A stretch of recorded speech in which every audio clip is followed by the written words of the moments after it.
하나님 말씀 에베소서 6장 17절에서 18절 되겠습니다. 구원의 투구와 성령의 검 곧 하나님의 말씀을 가져라. 모든 기도와 간구를 하되 항상 성령 안에서 기도하고 이를 위하여 깨어 구하기를 항상 있으며 여러 성도를 위하여 구하라. 아멘. 이 에베소서 6장 10절에서 20절에는 영적 전투에 대한 하나님의 말씀이 되는 것이죠.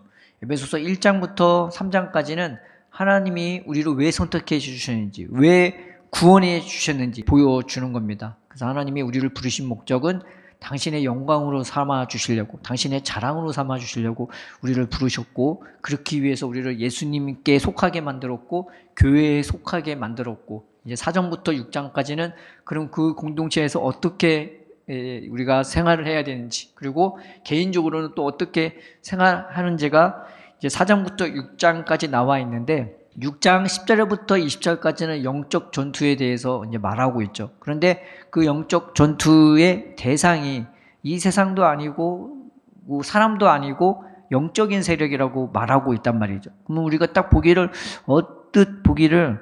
그러면은 저 적군을 어떻게 싸워야 될까? 이제 그런 전략과 전술이 나와야 할 것 같은데 그게 안 나오고 뭐에 갇혀 입어야 될지가 주로 10절부터 20절까지 쭈루룩 나온단 말이죠. 그래서 오늘 말씀까지 우리가 갖춰야 할 것들에 대해서 이제 보여주고 있는 것입니다. 그런데 우리가 갖춰야 되는 목록 하나하나가 우리로 하여금 그저 방어적으로만 만드는 게 아니라 나로 하여금 힘차게 일어날 수 있게 하고 걷게 하고, 그리고 아무리 뭐가 날라와도, 무기가 날라와도 나도 내가 갈 길을 가면서 평안하고 안정되게 나를 붙들어주는 능력이라고 말하고 있는 것이죠. 그래서 우리가 갖고 있는 믿음이 얼마나 압도적인지를 이제 보여주고 있는데, 오늘 말씀도 그러합니다. 17절에 뭐가 나오냐? 구원의 투구가 나오고 있습니다. 로마 사람들이 이 투구를 쓰는데요, 이게 어떻게 되어 있냐? 이 반원 모양으로 되어 있단 말이죠. 그래서 이 모자를 투구를 딱 쓰면요, 반원 모양인데 거기에서 이제 이마도 가리고 귀도 가리고 뺨까지 가릴 수 있는 거예요. 그러니까 그리고 목 뒤도 가릴 수 있는 거죠. 이게 투구입니다. 그런데 오늘 말씀에 구원의 투구라고 나와 있죠.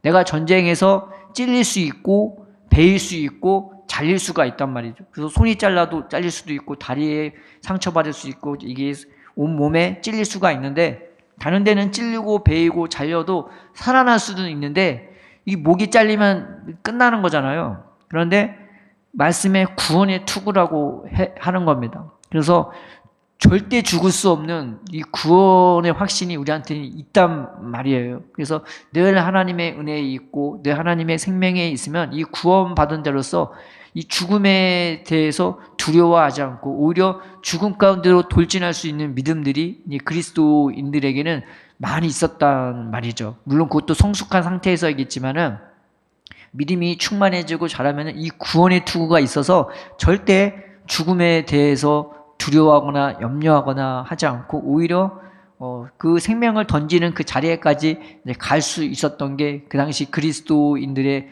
로마인들이 보는 모습이었습니다. 그래서 예전에도 이 예화를 들었지만은 이 그리스도인들을 보는 로마인들의 별명이 뭐였냐면 죽음을 두려워하지 않는 자들이었단 말이에요. 한 고을에 전염병이 나면은 아무도 그 당시에는 뭐 그걸 고칠 염두도 안 되기 때문에 보통 한 고을에 마을에 전염병이 돌기 시작하면은 거기를 둘러갖고 못 들어가게 하고 나오지도 못하게 하고, 그래서 그 마을에 이 사람들이 다 죽거나 그 전염병이 끝날 때까지 기다리는 것밖에 없었는데, 놀랍게 그리스도인들만은 그곳으로 뛰어들어갔단 말이에요. 그 죽음이 있는 그 전염병이 그 사람들을 불쌍히 여겨서 아무도 돌보지 않는 그 마을에, 로마인들조차 돌보지 않는 그곳에 이 그리스도인들은 그 사람들을 불쌍히 여겨서요, 자기 생명을 담보로 그곳을 뛰어 들어갔습니다. 구원의 투구가 있기 때문에 죽음 자체는 문제가 아니었던 거죠. 그래서 성경에 보면은 사도 바울과 일했던 디도도 이 교회의 헌물을 가지고 다른 곳을 도와주러 가는 길에 병들어 죽게까지 되었단 말이에요. 그런데 그 사람이 걱정하는 거는 내가 죽는 게 아니라 이것 때문에 다른 성도들이 걱정할까 봐 오히려 그걸 놓고 기도했던 믿음의 본이 되었던 사람들이었던 것입니다. 그래서 예수님 말씀에 나는 부활이요 생명이니 나를 믿는 자는 죽어도 살겠고 무릇 살아서 나를 믿는 자는 영원히 죽지 아니라는 그런 은혜가 믿음이 이 우리 안에 있는 것들입니다. 그래서 하나님은 우리의 삶을 주실 때에 죽음에 대해 두려워하지 않고 오히려 담대하게끔, 그래서 내 할 일을 알고 내 갈 길을 가게끔 우리의 마음을 그렇게 인도해 주시는 것입니다. 그래서 하나님 우리에게도 이 구원의 투구를 달라고, 죽음을 두려워하는 자들에게 아니라 오히려 죽음을 잡아먹으러 갈 수 있는 우리가 되게 해달라고. 그래서 하나님의 아들이 나타나신 것은 죽음에 매여 종노릇 하는 자를 잡기 위해서, 그걸 멸하려고 먼저 십자가에 못 박혀서 죽었다고 말하고 있는 거예요. 그래서 사람들이 예수님 죽었네, 힘없게 매달리네, 그런 줄 알았는데 나중에 알고 보니까 오히려 죽음을 삼켜버린 예수님이 되어버린 거죠. 그래서 그걸 통해서 우리 믿는 자들에게도 이런 엄청난 소망이 있는 거예요. 세상 가운데 휘둘려 사는 인생, 죽을까봐 졸려매는 인생이 아니라 죽음 가운데서도 당당하게 살고 그리고 담대하게 살면서 그 죽음을 향하여 나아갈 수 있는, 그런 죽음을 겁내지 않는 그런 믿음으로 살도록 하나님은 우리를 그렇게 부르시고 인도해 주시는 것입니다. 그 다음에 어떤 말씀이 나오냐, 구원의 투구도 주시는데 뭘 또 가지라고 말하냐면은 성령의 검, 곧 하나님의 말씀을 가지라고 나와 있는 것입니다. 이 하나님의 말씀이 뭐냐, 이게 말씀이 여러 가지가 있는데 여기서 말하는 말씀은 좀 틀린 말씀인 겁니다. 예수님이 세례를 받으셨는데, 세례를 받으실 때 성령께서 임하셨어요. 그래서 성령이 임하셨는데 성령이 그냥 임했다는 표현이 어떤 표현이었냐면은 둥지를 만들고 거기 안에 거하는, 그러니까 성령께서 임하셔서 떠나지 않도록 계속 거하셨다, 그런 의미로 임하셨다는 표현이 이제 쓰여진 겁니다. 그런데 그 은혜가 얼마나 충만한지 예수님이 어디로 가셨냐면 광야로 가셔갖고 30일을 금식했다고, 주야로 먹지도 마시지도 않고 기도했다고 나와 있는데, 그 말이 어떤 의미가 되냐면 얼마나 영적으로 부유하고 배부른지, 이게 세상 것을 이 육신의 양식이 필요 없을 정도로 부유한 상태인 거예요. 그게 은혜인 거죠. 그래서 그 40일이 다 돼갈 때 마귀가 와서 시험했는데 네가 하나님 아들이거든, 이 돌들로 변화시켜서 떡덩이가 되게 하라고 그랬더니 예수님이 그때 하신 말씀이 뭐냐, 사람이 떡으로 사는 것이 아니에요, 여호와의 입에서 나오는 모든 말씀으로 살 것이라고 말했던 것이죠. 근데 이게 말씀이 신명기 8장에 있는 말씀인 거죠. 모세가 죽기 직전에 이스라엘을 걱정하면서 염려하면서 그들에게 권면하면서 했던 말씀이 뭐냐, 하나님이 이 광야 40년 동안에 너희를 인도했다. 그때 인도할 때에 하나님이 너희 옷을 낡게 했더냐? 너희 신발을 낡게 했냐? 아니지 않느냐? 그 40년 동안 옷도 괜찮았고 신발도 괜찮았다고. 그래서 우리가 아디다스를 사고 나이키를 사도 40년 지나면은 분명히 해지게 되어 있는데 그 당시에 신발과 옷도 이 40년 동안에 낡아짐이 없었대요. 그 정도는 하나님이 지켰대요. 그런데 하나님이 너희에게 떡 안 줬지, 떡볶이 안 줬지, 짜장면 안 줬지, 치킨 안 줬지, 오직 만나만 줬다고. 그 지긋지긋한 만나만 주셨대요. 왜 그랬냐? 하나님이 너희한테 그 만나만 주신 이유는 사람이 떡으로 사는 것이 아니라 하나님 말씀으로 사는 것을 알게 하려고 그런 고난도 허락해 줬다고 말하고 있는 거죠. 그때 말한 하나님의 말씀이 뭐냐, 신명기 그 히브리어 본문에는 원래는 하나님의 입에서 나오는 모든 것이라고 그렇게 나와 있는데, 한 단어예요. 모든 것, 입에서 나오는 모든 것. 그런데 이거를 72인경에서는 어떻게 해석했냐, 하나님의 입에서 나오는 모든 말씀으로 그렇게 번역을 했어요. 그때 나온 말씀이 뭐냐, 하나님의 레마이가 되는 것입니다. 태초에 말씀이 계시니라, 이 말씀이 하나님과 함께 계셨으니 이 말씀은 곧 하나님이라 할 때 그 말씀은 로고스예요. 기록된 말씀, 분명한 말씀, 정확한 말씀, 그게 예수님이 되는데, 레마는 뭐냐, 하나님이 지금 나에게 하시는 말씀이 되는 거예요. 그런데 그래서 그 말씀이 내한테 어떻게 다가오느냐, 떨림으로 다가오고요, 주님의 온기로 다가오고 또 존재로 다가오는 거예요. 그래서 그 하나님 앞에서 내가 그 말씀으로 살게 되어지는 거예요. 그래서 그 말씀이 오늘 나에게 하시는 말씀으로 말미암아 나를 살려주고 내게 힘을 주고 내게 용기를 주고 나로 세상 가운데서도 담대하게 나갈 수 있도록 해주는 것입니다. 오늘 본문에 나오는 말씀이 바로 그래서 레마가 되는 것이죠. 하나님의 지금 나에게 하시는 그 말씀을 가지라고 지금 사도 바울이 에베소 교인에게 권면하고 있는 것입니다. 우리는 사랑에 빠지고 연인이 되면요 막 너무 좋아 죽죠.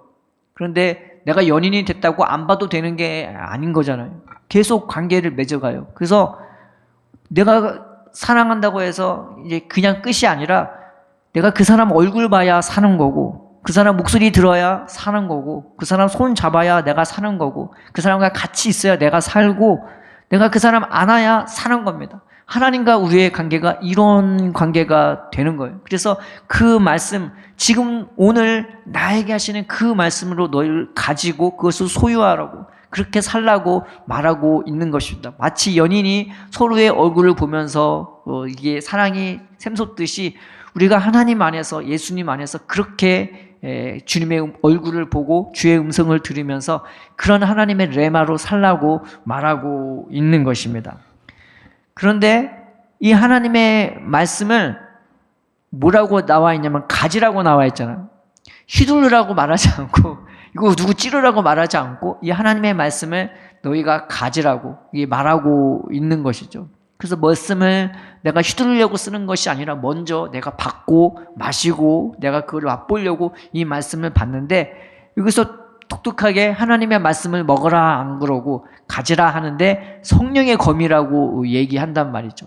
그래서 왜 성령의 검이냐? 검은요 한쪽으로 베는 게 아니라 양쪽으로 베는 거거든요.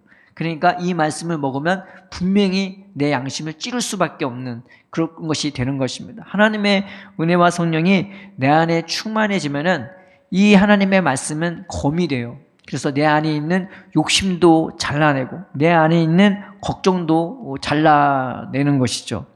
은혜가 충만하고 하나님의 그 사랑에 가득하면 내가 버려야 할 것도 알게 되어지는 것입니다. 근데 요즘 들어서 드는 생각이, 하나님 왜 나한테는 돈을 많이 안 줘요? 이런 질문을 하거든요. 근데 가만히 곰곰이 생각해 보니까 아 그러네, 맞네 라는 생각이 드는데, 어떤 생각이 드냐면은 하나님이 나에게 딱 필요한 만큼만 줘요. 근데 더 안 줘요. 딱 그만큼 주세요. 그런데 더 안 주는 이유를 살펴보니까 아 욕심 부리지 말라고 주님이 나한테 딱 그만큼 주시고, 근데 또 부족하게도 안 줘요. 딱 거기에 맞게 줘요. 그래서 왜 부족하지 않게 주지?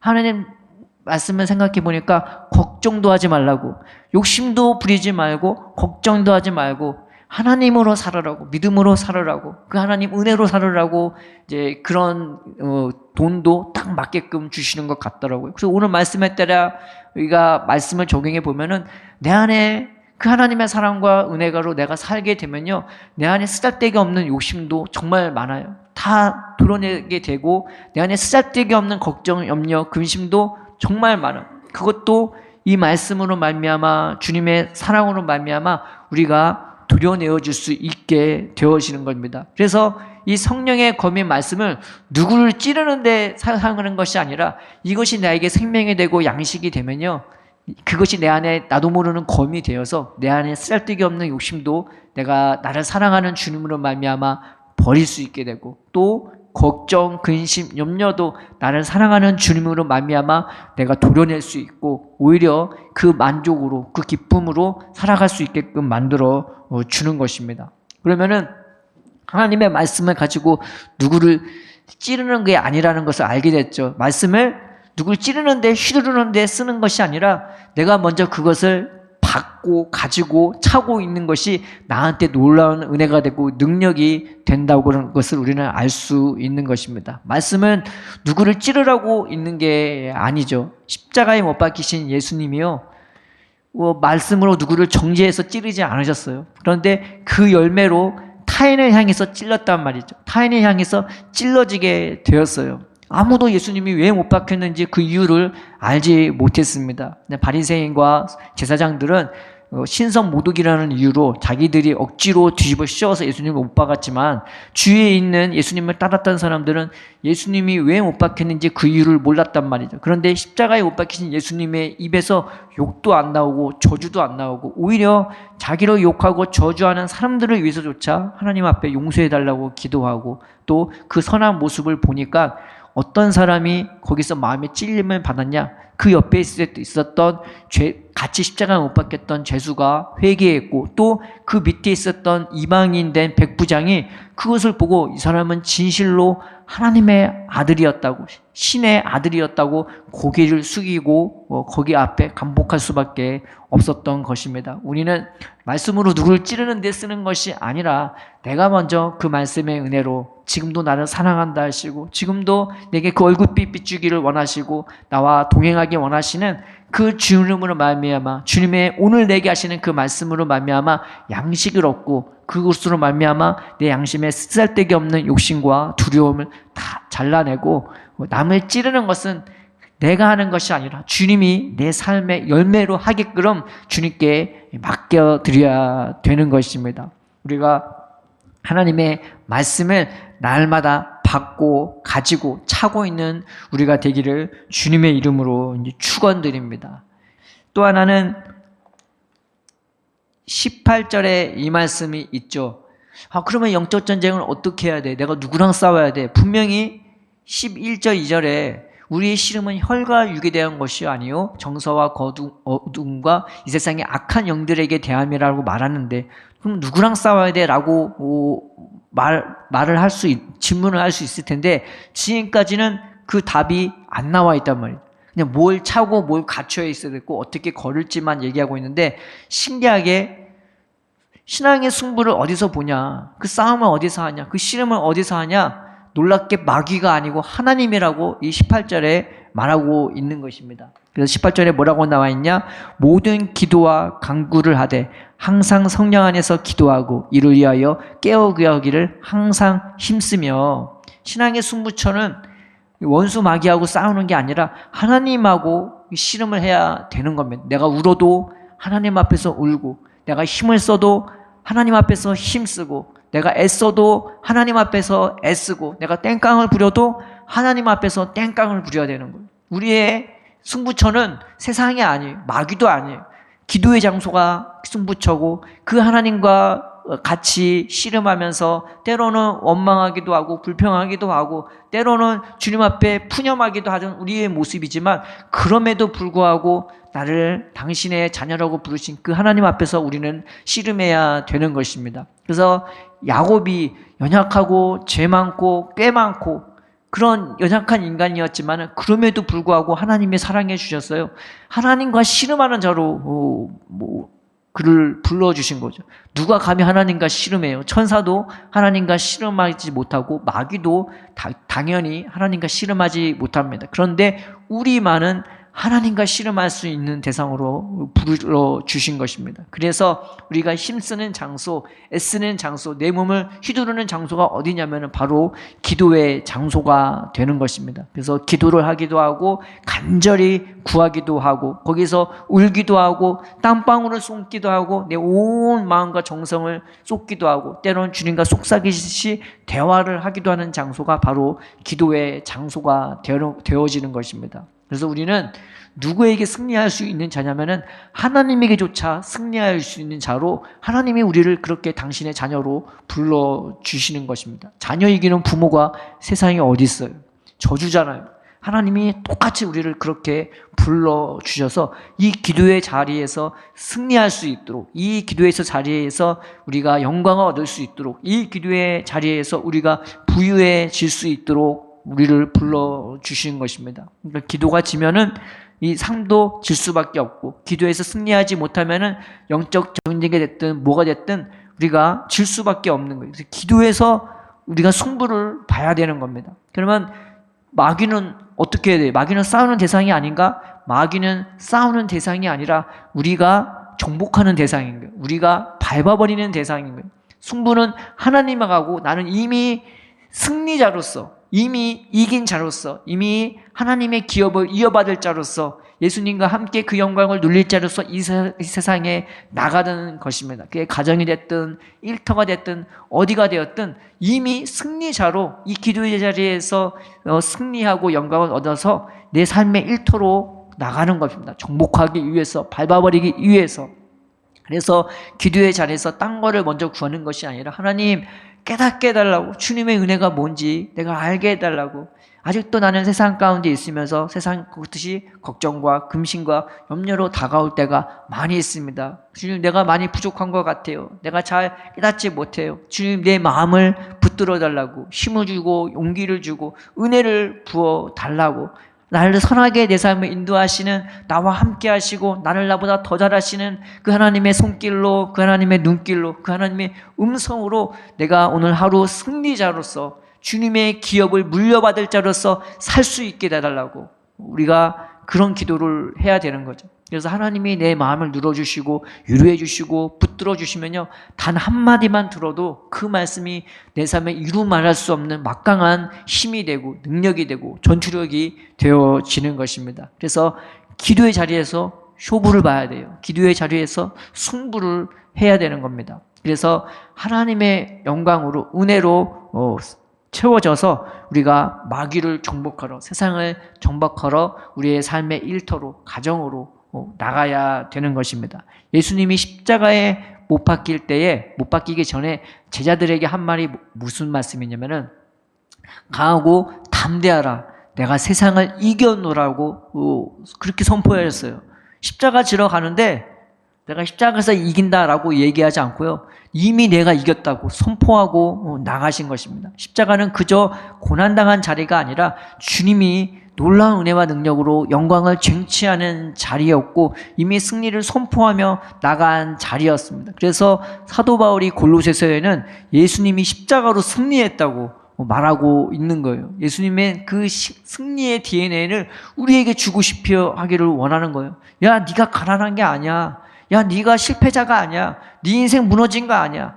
너는 내 아들이고 내 딸이고 내 자녀야. 내가 너와 함께하고 내가 너를 승리자로 불렀다고. 내가 너를 이 세상의 영광이 아니라 이 세상 모두 우주를 다 합쳐서도 그것도 채우지 못할 그 영광으로 내가 너를 불렀다고 주님은 우리를 그렇게 말씀하고 있는 것입니다. 우리가 기도의 자리에서 하나님, 주님이 내게 주신 이 영광과 이 은혜를 내가 깨달아 알게 해달라고, 나를 얼마나 아끼시는지, 얼마나 당신의 영광으로 나를 그렇게 삼고 싶은지, 당신의 자랑으로 나를 부르셨는지 깨달아 알아서 오늘 그 주님의 지극한 사랑과 은혜와 능력으로 내가 살아가서 이 압도적인 전투력으로 원수 마귀를 이기려고 때를 쓴 게 아니라 정복해버리고 밟아버리고, 그래서 하나님의 자녀답게 그 은혜로, 그 부유함으로 내가 살아갈 수 있게 해달라고 우리가 그렇게 주님 앞에 나아가야 되는 것입니다. 마귀는 싸움의 대상이 아니에요. 정복의 대상이고 밟아버릴 대상이고 쫓아낼 대상이에요. 아무것도 아닙니다. 우리는 방향을 엉뚱한 대로 하지 말고 먼저 기도의 자리에서 하나님과 씨름하면서, 하나님 이 은혜를 내게 부어달라고 기도의 자리에서 승리하며 하나님의 말씀으로 살아나고 또 구원의 투구로 마음껏 나아가 승리하는 저와 여러분 되기를 주님의 이름으로 축원드립니다.